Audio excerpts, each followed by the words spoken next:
Hola estudiantes, ¿cómo están? Hoy es el 19 de mayo, es el segundo día de nuestro curso de verano. Vamos a ver qué tenemos para hoy. So, first of all, I apologize for my groggy voice. I'm still getting over a nasty cold, so I know I sound a little rough. This is the second day of our course, and I'm reminded to remind you that we do have a Canvas calendar. We've got two calendars that are important. We've got the Canvas calendar and then the VHL calendar. And right now we don't really have anything. You'll see that 19, the 19th is where we are, Tuesday, and so there's nothing here, but still there will be things coming up in the future. So keep an eye on your Canvas calendar. And of course, over here in the margins, you've got this for announcements, and you should be notified through your normal UNCW email. Again, if you've signed up with VHL with any other email that's not UNCW, you need to change that. Otherwise, you might slip through the cracks. So again, modules, this is where most of your good information is housed under student resources. We've got the syllabus here. You've got a link to the Portales companion website. You've got a link to studyspanish.com. I'll talk about that in a minute. Your instructions for the future, how to upload a video to Canvas if you didn't know how to do that, and a couple of rubrics, right? Assignments, this is all in the syllabus. But if you wanted to just see how your grade is going to break down or what's expected for you to come up with, we've got the Spanish Conversation Center, but that's just extra credit. I'll talk about that in a day or two. We've got a video coming up, and it's a little bit too early right now to talk about it in the next couple of days. And we've got just a couple of discussion blogs. Here we've got more than we're actually going to have. We'll just have one or two. And these are the components for your homework grades. I'll start populating these so that you can see in your grades, everything's going to be in one place. So your student names are here, and you can chart your progress in the course. And nothing, of course, is loaded yet, but everything will be in the total. So there should be no surprises when it comes to grades. So I've popped on over to the VHL website, and I see that many people have enrolled. We're missing a few people. So if you're a Johnny come lately, where are you, Johnny? You need to go ahead and you need to enroll as quickly as possible. If you're having issues, if you need anything at all, reach out to me via email and we'll see if we can get you up to speed. I'm here to help. And the thing about this particular course is it's a 201, and if you took this course during the semester, of course, there are 6 chapters. It's very intense. And for this to be a valid equivalent, it has to be intensive as well. But the good news is that it goes by so quickly. Before you know it, it's over. So hang in there, do as well as you can. I'm very aware of your situation, and I try to be very selective about the assignments so that it's doable and it's manageable. So I was just talking about the calendars. We've got the Canvas calendar, and you also have the VHL calendar. So it's very important to be aware of what is due and when it's due so that we see it on the 22nd, which is Friday. It's always due by midnight. We've got this whole block of homework. So again, I could assign them every day, but I think it works a lot better for your schedule just so that you know by Friday you have to have this done. Right? So you can break it up, do a couple hours every day. That probably makes the most sense. So, and also late homework is accepted. However, there is a 5% penalty per day, so just keep your eye on that. First lesson test is up on Saturday, and it's going to be due by midnight. So this is the VHL calendar, and going back here, we can take a look at some of the assignments. So again, yours might look a little bit different, but for me, I always go content, activity library, and the very first thing that comes up is contexto, and you're dealing with las relaciones personales. So I'm going to get another view. I don't really like the tutorial view. I'm going to go with the textbook view. So I'm going to view text, And let's see where it takes me. It takes me way to 178. I don't want to go there. I want to go to 25 because I want the first lección. It gets me pretty close, but not quite. So let's go back to 8 or 9. Las relaciones personales. Right. So let's see if we can get it a little bit bigger. Por favor. So this chapter has to do with personal relationships, la personalidad, vocabulario para describirse. ¿Cómo eres? What do you like? ¿Cómo eres como una persona? ¿Eres una persona celosa? ¿Eres una persona falsa, cuidadosa? ¿Eres gracioso? ¿Eres cómico? Sensible, tacaño? So all this vocabulary that allows you to describe your personality or personality of your friends and intimates, and emotional states, agobiado, deprimido, tranquilo, ¿no? Y los sentimientos, también muchos verbos aquí para expresar los sentimientos, enamorarse de, estoy harto de, I'm absolutely fed up with something. It's a very handy expression in Spanish. Also, tener vergüenza de, they use that a lot in Spanish. So when you're embarrassed or when you're ashamed, you say, oh, yo tengo vergüenza, or no tengas vergüenza, don't be ashamed. So it's very, very handy to have that expression under your belt.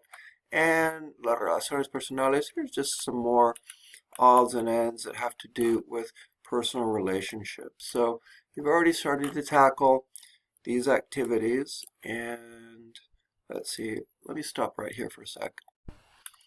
So you always start with the vocabulary. So here we have all these vocabulary tutorials. Basically what you want to do is go in, listen, and repeat. And here I have a little microphone. I'm not sure what's happening with that. The microphone is typically really glitchy. It's one of the one of the weak points of this system. But if you go in, I'll see that you did that, and you'll be able to get full credit no matter what it says as far as your pronunciation, no matter what your recording says. So as long as you're aware of that, and various activities, again, anything that's got a date by it is due. And I'm going to cut right to the chase and start talking about the first group. Typically you've got 3 grammar points. So we've got 1, 2, and 3 in this lección. And we're talking about the present tense.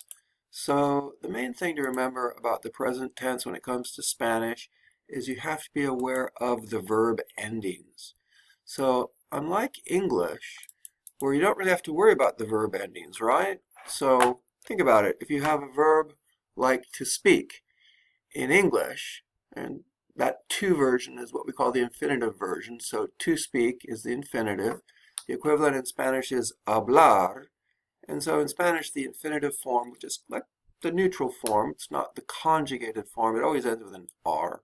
So you've got your AR verbs, your ER verbs, and your IR verbs. So these are the infinitives. So you have 3 major classes.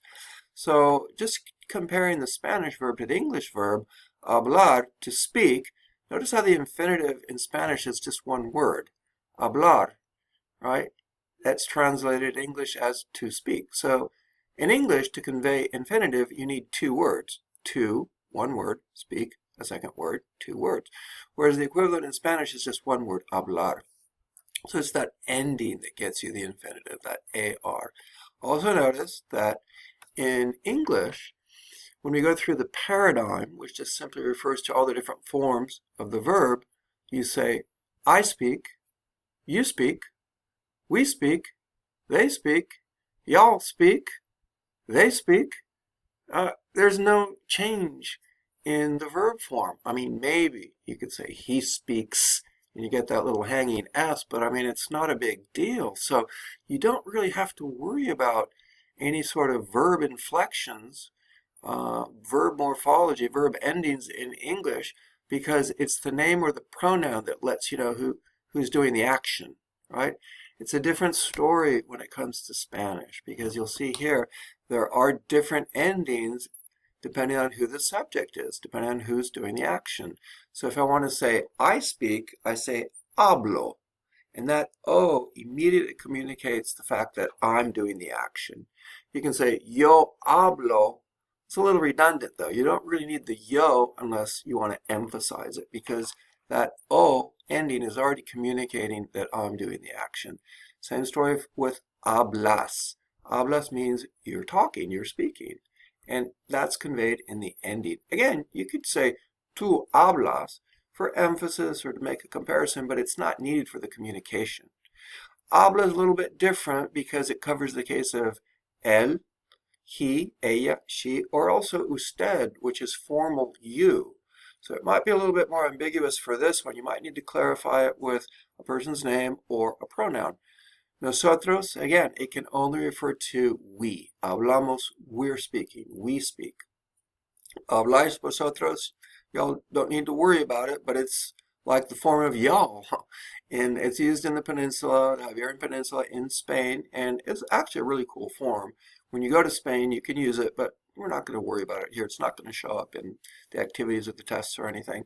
And hablan, just like habla, it's a little bit ambiguous, because notice how it could refer to ellos, they, ellas, they, females, or ustedes, you, plural, formal, y'all formal, right? So hablan. So that's the basic pattern that you have to get down. That's the code that you're trying to internalize, and you do have some irregular verbs here and there with their particular little changes, so you can study those. Let's stop for a sec. So sometimes I'll just pause because I don't want to waste a lot of time traveling back and forth among the different pages. But anyway, when it comes to these grammar points, I would always start with the grammar tutorial. It's a little 6-minute, 7-minute video. She breaks it down for you. You've all taken Spanish before. This will refresh your memory. This gives you the ballpark, the overall idea. And then for more intensive study, the present tense. And at that point, if you're feeling confident, you can go ahead and tackle the activities. However, if you're not feeling so confident, if you feel like you need a little bit more practice or a little bit more instruction, then you can go to modules. And under student resources, you can go to studyspanish.com. This is a free website, and today we're just interested in grammar, and it's free. And I just hit show all, and I'm looking for present tense of verbs. And so here we have regular verbs 1, and it talks about the same thing that our digital textbook does, but maybe in even a more basic way. So if the digital textbook doesn't do it for you, studyspanish.com may do it for you. I love this site because it's so basic. It's very pedestrian. It takes you step by step by step. And the explanations are in English. It really breaks it down in a nice way. And it gives you the opportunity to practice with a basic quiz. And so here you can get practice with the idea of, infinitives, and the different classes, and just super basic, but sometimes students need super basic. So, and again, it will give you feedback, right? And so that's nice. Oh, I got a phone call. I have to take it. I've got some medical things going on. Let me stop. Okay. Okay, sorry about that. That was just a scam. So, here, studyspanish.com, great site because it gives you the ability to test yourself with a basic quiz and then a mini test. They'll give you feedback, and you can even do an oral.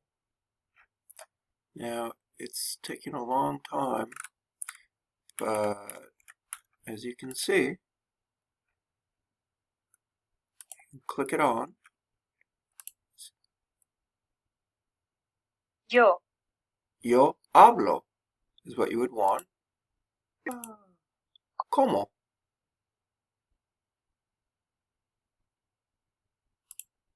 Okay, so that's really good. So I would definitely encourage you to take advantage of that website if you need to. And going back to Portales, let's see if we can go back here. Next up, we've got ser versus estar. These can be somewhat problematic for students whose first language is English, because they often translate both of these verbs as to be, right? However, in Spanish, ser has certain functions and estar has other functions, and then they don't overlap. So you have to know when to use ser and when to use estar. So again, I would do the grammar tutorial video first, and then go here for a little bit deeper study. And then if you're ready, if you feel confident, you can go ahead and tackle the activities. But if not, you can always pop back to studyspanish.com and let's see, I probably have too many things open, that's why it's so slow. But we're looking for ser versus estar, and notice how we've got 4 different sections, 4 different components. So starts at very basic, and same thing as our textbook, except maybe it explains it even in a more basic way. So that's good. And the basic differences between the 2 verbs and the conjugations, and then you can do 2, 3, 4 if you want to. And then when you're feeling confident, you can go back to VHL and tackle the activities. So let's see, I think that's probably enough for today. I like to try to keep these videos under 10 minutes, but hopefully you're up and running and you're exploring the websites a little bit, seeing how to navigate VHL, and it's pretty intuitive. And if you have anything at all, reach out to me. I'm constantly monitoring my emails. We take it on a day-by-day basis.